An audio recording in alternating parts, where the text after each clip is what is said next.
there, welcome to DreamsmithTV TV and the Kelly Wagner podcast. You are watching a special summer music series. Subscribe to make sure you don't miss any installments and sign up at kellywagnerkw.com so you don't miss a thing.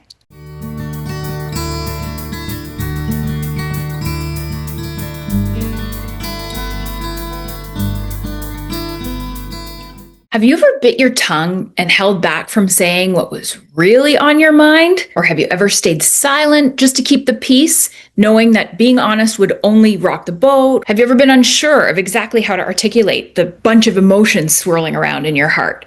Yeah, me too. We've all had moments of refraining from saying what's truly on our minds for a ton of different reasons. And it's so true that there is a time and a place for everything.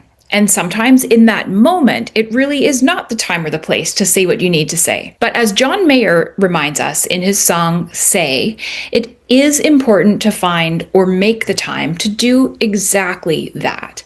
Because the longer we go on suppressing the truth that's bursting to come out of us, the more we become out of integrity with ourselves and with the people around us. And ironically, the more we try to deny what we're thinking or how we're feeling inside, the more the truth seeks to find a way to reveal itself, whether that's through our demeanor, our body language, or just the overall presence and attitude with how we show up in life. The results of not saying what you need to say, especially when it's you that you haven't admitted the truth to, never mind anyone else, that can show up in a bunch of different ways. If you're not happy or feeling purposeful in your work, but you keep on doing it anyway, you're going to bring less enthusiasm than you're capable of to your everyday tasks, which ends up not only draining you, but it'll sometimes result in less than stellar performance too. If you're unsettled or you're unsatisfied in a personal relationship, but you don't articulate and try to resolve those issues, you're going to close off energetically from that person in a ton of different ways,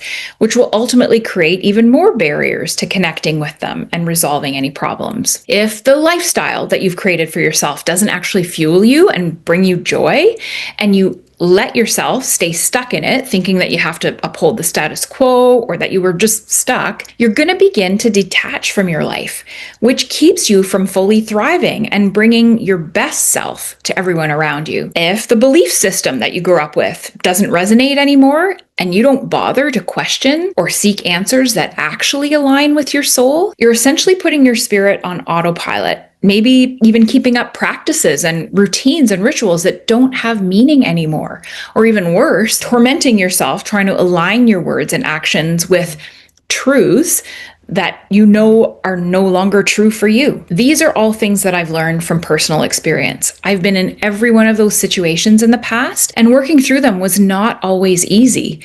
Plus, I always continue to keep learning and growing and hopefully improving. So while I have figured out all kinds of ways to deliberately align my outer reality with my inner knowings and the things that I dream about, and even though I continue to work very diligently at being the change I wish to see in the world, I sure as heck don't have it all figured out. So there, the truth is out. I have said what I need to say. I don't know. And whew, it feels good to say that.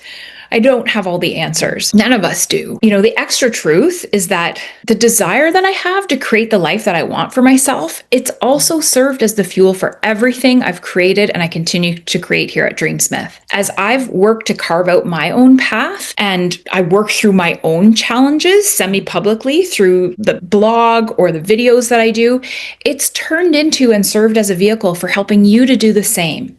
And that feels good. When I get comments or emails from you, sharing something that we discussed or that I've written here that you've heard me speak about, when you share that it resonates with you and it's brought you some clarity, I feel such a deep sense of personal gratitude and alignment and of satisfaction and purpose. So I want to ask you, is there something that you need to say in your life? Some truth that you would need to admit to yourself or to someone else? Might the struggle to carve your own path, even if it's a path less traveled, could that serve as an inspiration for others around you to do the same for your friends or your family? And sometimes it is just as scary, if not more so, to be honest with yourself as it is to be honest with other people. But my hope for you is that you'll continue to seek out and take advantage of the resources that are here and everywhere that will help you love yourself enough to be true to yourself first and foremost, especially when it's tough to do. Because what I've learned is that the truth does eventually come out, whether that's intentionally or unintentionally. And the worst way we fool ourselves is when we try to fool ourselves and not be honest with ourselves. Trying to talk yourself into thinking and feeling things that aren't truly aligned with your heart and your spirit is a total recipe for flatlined, survival-based living, as opposed to real living and loving and thriving. Are there areas of your life where you're fooling yourself, either intentionally or not? If so, I hope that you'll find a way to love yourself enough to say what you need to say, especially to yourself. Because as the good Mr. John Mayer reminds us, it's better to say too much than never to say what you need to say again. Make sure to subscribe and sign up at kellywagnerkw.com to make sure you don't miss any installments in our summer music series. When you do sign up, you'll also get my free Magic and Miracles formula. It's my science-backed and reality-tested system where I share the 13 fundamental ingredients for optimal living. Go download your free copy today, and I'll see you in the next episode. If you are ready to build the life of your dreams, check out my Dream Life Guidebook program. It's a proven step-by-step system I designed to help you get crystal clear on the life you truly want and design the roadmap to get you there. Visit kellywagnerkw.com/dreamsmith and let's forge your dreams into reality.